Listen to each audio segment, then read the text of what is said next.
Hey, salut les pomplards, j'espère que vous allez bien. Aujourd'hui, une nouvelle vidéo, on va aller au congrès national des sapeurs-pompiers qui a lieu à Marseille. Je vais vous faire découvrir tout ça, on va tester pas mal de choses. Allez, c'est parti.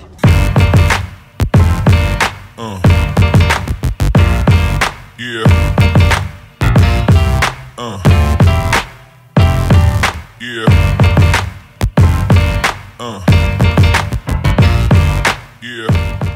Je viens d'arriver au congrès national des sapeurs-pompiers. Ce que je vous propose, c'est déjà de faire un petit tour sur les différents stands et ensuite on va tester pas mal de choses.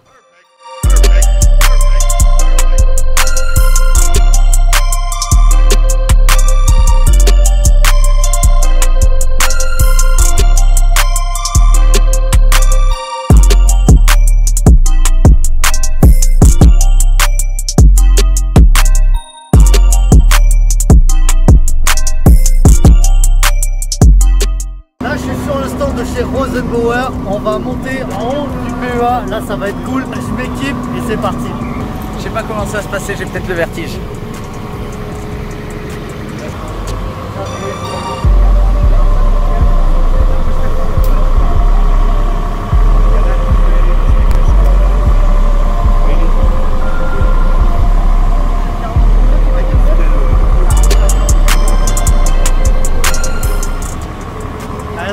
Pressé de monter, on va aller jusqu'à 42 mètres.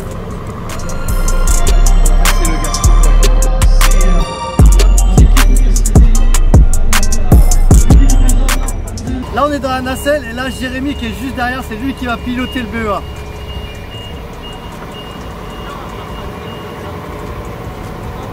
Là du coup Jérémy, quand tu pilotes le BEA, il faut faire attention à quoi sur un BEA? Avant tout les lignes de tension, c'est le plus gros des dangers.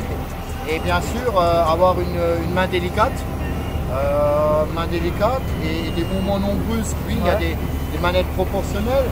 Après, ce qu'il faut faire attention, c'est vraiment bien se positionner sur feu. Ah oui, clairement.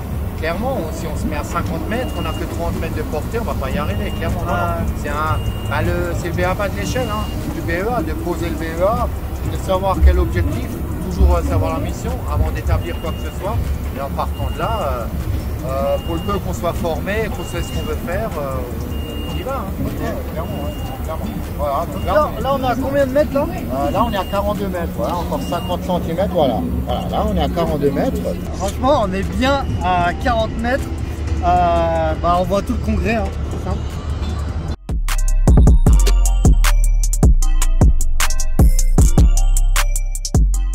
Là, je viens d'arriver sur le stand de PUI, Pompiers de l'Urgence Internationale. Je suis avec Alain qui fait partie de l'association. Explique-nous à quoi sert cette association. Alors notre association, elle a pour but d'aller porter secours partout dans le monde, à chaque fois qu'il y a une catastrophe majeure, qu'elle soit d'origine climatique, naturelle, un glissement de terrain, un séisme, un tsunami, tout ce qu'on peut imaginer. Voilà, on va proposer notre aide et essayer d'être présent le plus rapidement possible. Et aussi, notre association a également pour but d'aider ces populations qui ont été sinistrées à moyen terme à essayer de rebondir, d'avoir une résilience, et on va les aider à s'autonomiser et à pouvoir faire face plus facilement la fois suivante, parce qu'on sait qu'il y a des populations qui sont menacées, où il y a des aléas fréquents, récurrents. Et ça a été le cas aux Philippines, ça a été le cas à Haïti, c'est le cas à Madagascar. C'est-à-dire qu'ils ont eu par exemple un tsunami ou quoi et ils n'ont plus d'eau potable. Vous avez par exemple un système pour potabiliser l'eau, c'est ça? Voilà, on peut leur apporter, en fonction de leur demande, on peut leur apporter une solution de potabilisation, on peut apporter des secours médicaux avec nos médecins et nos infirmiers, on peut aller faire de la recherche et du secours, de la recherche des victimes avec nos moyens, les drones, les chiens et nos appareils de recherche.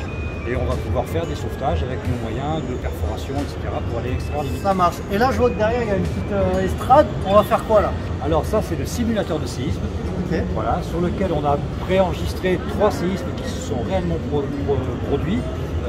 Un en France, celui de Boumerdès en Algérie et celui d'Izmit en Turquie, pour faire de la sensibilisation, de l'éducation auprès des populations. Ça marche. Donc moi, là, je vais faire le dernier. C'est combien de magnitude? Alors, le dernier, c'est le séisme d'Izmit qu'on a programmé. C'était en 1999, il était 3 h du matin, dans la région d'Izmit. Et ce séisme a duré 38 secondes, magnitude 7,4, 17 000 morts. Ok, ça marche, bon, on va tester ça là. Allez, c'est parti. Possible Alors Benoît, tu vas cuire en même temps la bouteille d'eau, ça va nous aider à... Merci beaucoup. Venez la scène.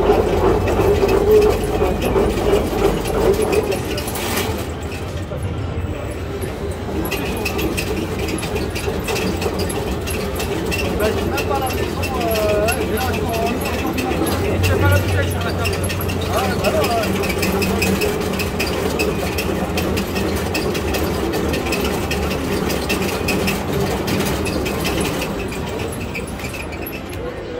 Allez, ça y est, je viens de tester. Franchement, c'est impressionnant, surtout qu'on se rend compte. Voilà, quand on est dans une maison, on se dit putain, tout va s'effondrer. Voilà, comme il a dit, ça s'est passé en Turquie. Les maisons, c'est pas du tout les mêmes que chez nous. Donc voilà, là, on se rend compte. Là, c'est vraiment impressionnant, quoi. Putain, on se dit pendant 38 secondes, ça bouge. Il y a tout qui s'effondre. Là, la panique. Donc voilà, là, franchement, c'est ouf. Respect à ceux qui sont dans l'association PU parce qu'ils viennent vraiment en aide aux populations. Donc voilà, bon courage à eux. Je fais plus de feu, je suis obligé de faire des simulateurs. La simulation, ouais. Alors par contre, il faut les mettre les conditions les plus extrêmes parce qu'il est formateur incendie. Pour faire du sauvetage. On va essayer de noter.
Là, je suis sur le stand de chez MSA avec Aurélie.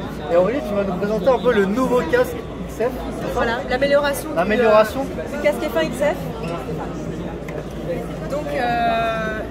Donc le F1 XF, en fait, on a recensé les retours terrain des utilisateurs. Donc ils avaient en fait, à force de l'utiliser, des petits commentaires à nous faire. Comme toi, tu en avais fait déjà auparavant. Hein.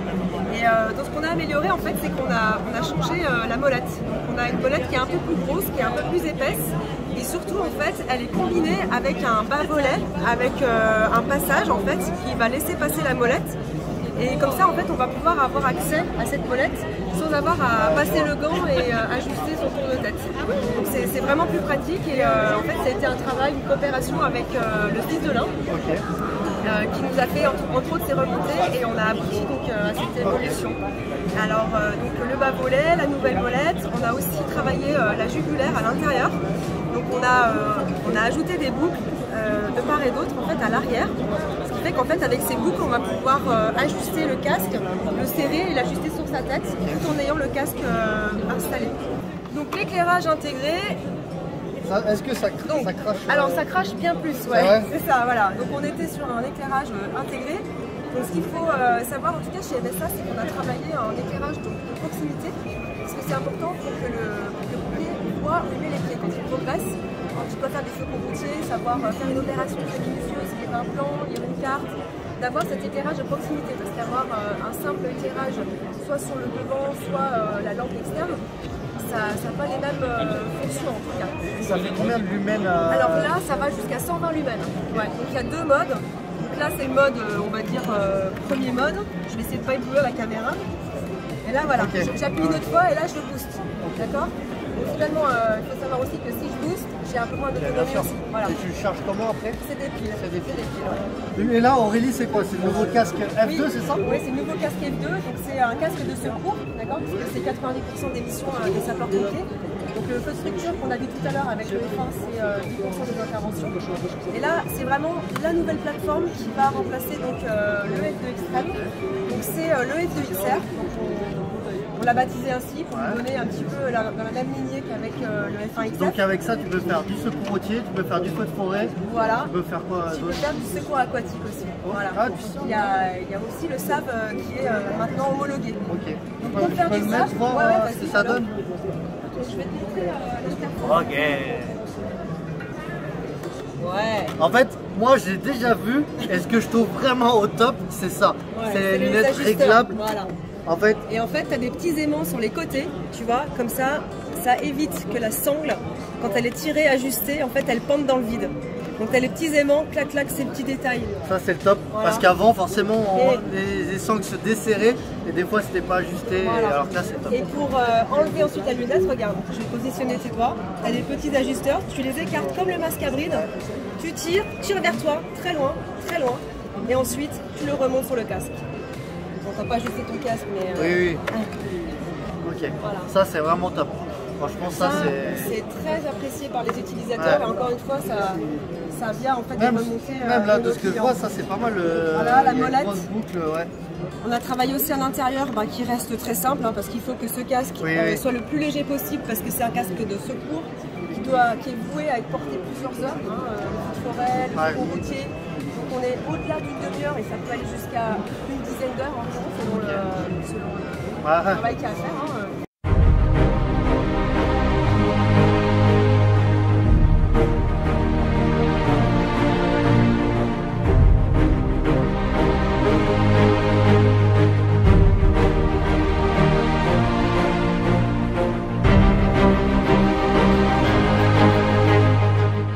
Là, je suis sur le stand de chez Camiva Magirus. Il y a le petit robot qui est derrière moi. Ça, c'est un robot. Il y a deux choses. Vous voyez, il y a une pince ou une lance d'incendie. Donc ça va servir à...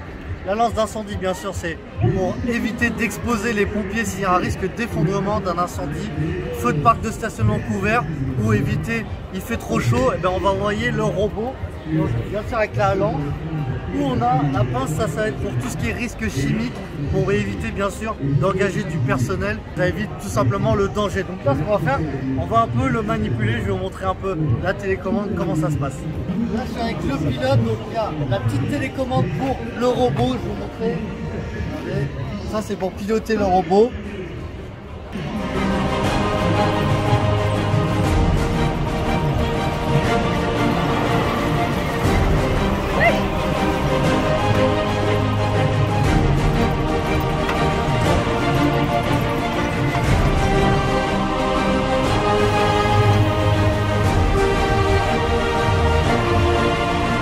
Et là, il y a un gros robot qui est derrière moi, on appelle ça le Aircore.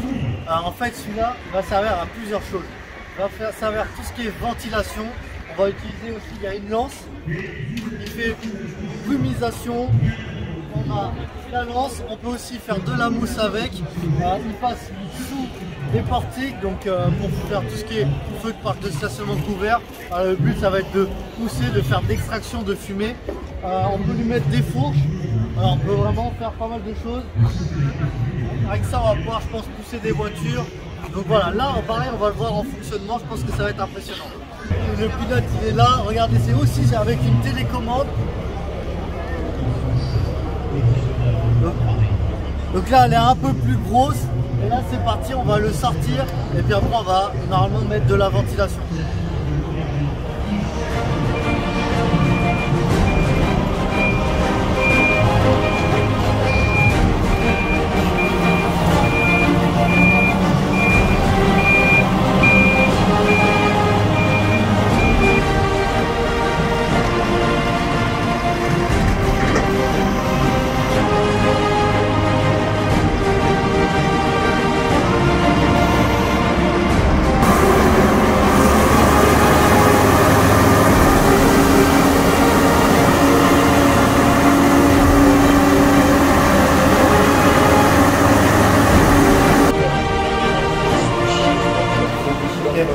Là, je suis dans le camion du CNTP. Explique-nous à quoi sert ce camion. L'objectif de ce camion, de cette mobile, c'est d'amener sur site client la capacité de se rapprocher au plus près des conditions réelles pour travailler sur des témoins de début d'incendie, manipulation extincteur, mais également c'est une grande intervention. Le camion est doté d'appareils respiratoires isolants, Et on peut même également faire du rescue chimique puisqu'on a un arbre à fuite également pour pouvoir travailler cette problématique. Ça marche. Donc là, du coup, tu m'as donné un petit extincteur à CO2 et on va faire quoi là, tu vois? Voilà, tu vois, par exemple, des phares de feu sur au niveau d'un bureau, sur un écran d'ordinateur. Feu de classe B, parce que c'est le plastique qui brûle. Un extincteur classe B, distance d'attaque 1 mètre, attention au risque électrique, coupure d'énergie, et après on débute l'extincteur et on intervient. Ok, donc là je peux faire ça. Vas-y, c'est parti. Donc là je coupe, c'est ça. Énergie, tire, d'accoupi, je me mets à peu près 1 mètre. Donc on vient chercher les interstices. La base du feu. Et on diffuse. Et vide l'extincteur complet. On diffuse.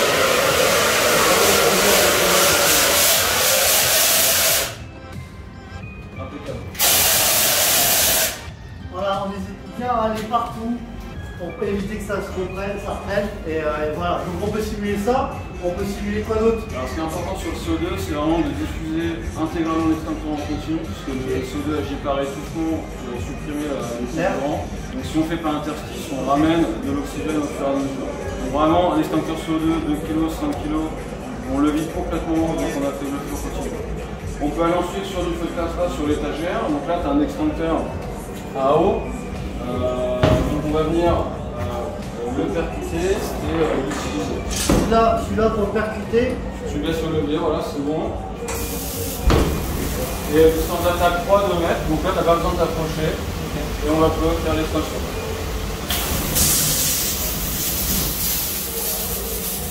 Voilà, et on va agir donc par refroidissement en attaquant la base des flammes sur les feux classiques. Ok, donc là c'est feu par exemple d'étagère, du bois, qui brûle. On va utiliser ça. Exactement. On peut amener également de la fumée. Ok, après. Et finalement faire une perte de repère totale, en plus des foyers qu'on peut avoir pour faire la petite intervention. Et venir faire de l'accès aussi en terrasse, parce qu'on peut faire de l'accès en terrasse sur la partie supérieure pour descendre sur des feux de sous-sol. Attention à pas au niveau de l'escalier. Voilà, et venir enflammer également les marches pour faire un engagement sur un feu en sous-sol et également les configurations que tu retrouver en industrie. Donc du coup on peut tout faire en fait, c'est dans un petit camion, enfin c'est pas un petit camion, dans ce camion on peut tout simuler. En tout cas merci, c'était cool. Avec plaisir, plaisir de te revoir comme d'habitude.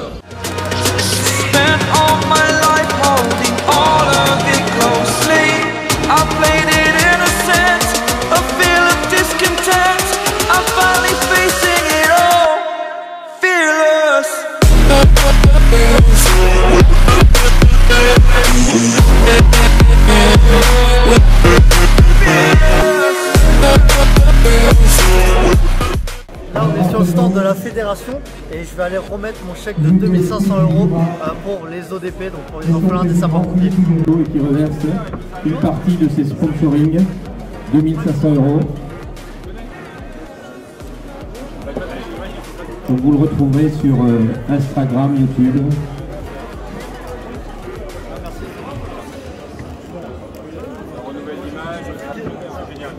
Merci.